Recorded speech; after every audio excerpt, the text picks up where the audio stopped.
Welcome to Talmudic Treasures. Today we're learning Gittin, page 6, which discusses the famous story in the end of the book of Judges, which is the concubine in Gibeah. And it discusses that there was a great tragedy that took place, and the reason, upon studying it, was actually because the husband in the story caused a lot of unnecessary fear in the household.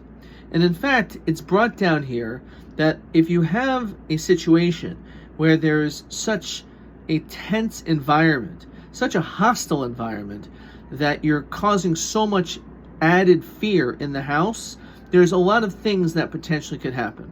First of all, it's possible that you may cause that individual, that person could actually die. They could run out of the house because they just can't handle being there. And because they're in a different frame of mind, they could accidentally run into the street, harm themselves, or harm someone else. Also, it says that a person who is a nida, a woman, during her menstrual cycle is not supposed to be intimate with her husband. However, this man, if he causes so much strife in the relationship, she may sometimes say, okay, I'm actually allowed to be with you, even though she's really not. So again, there's a lot of things that can go wrong because of your attitude in your house. Furthermore, it says that one could end up desecrating, violating the Sabbath.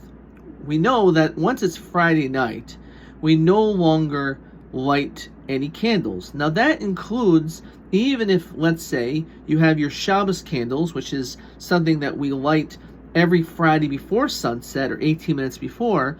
Now, what happens if for some reason she didn't get around to it and all it's dark?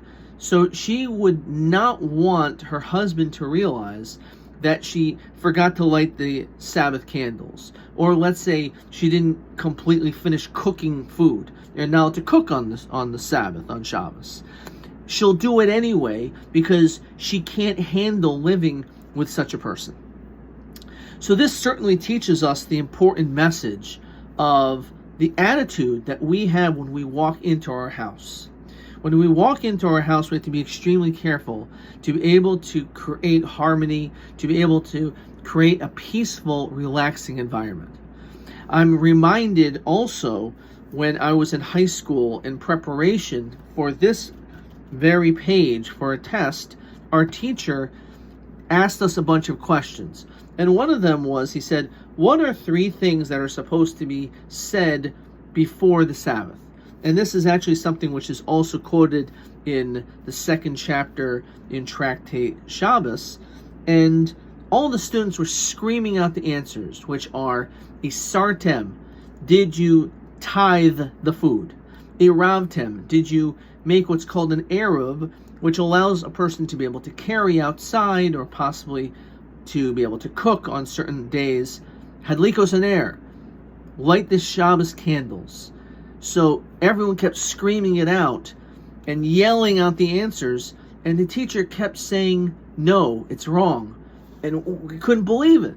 We started saying it in English, then we looked into the text, and maybe we were saying the words a little bit incorrectly. It's a grammar test that he was giving, that we're not pronouncing the words right.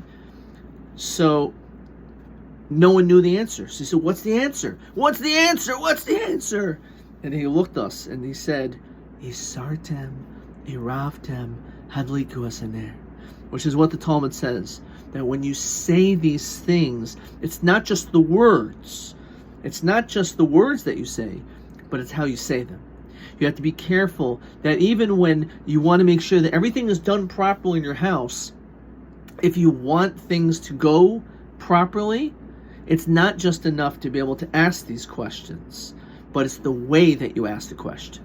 How careful we have to be sensitive to our spouses and to our children, because they are watching, and the way that we conduct ourselves is probably the way that they will in the future.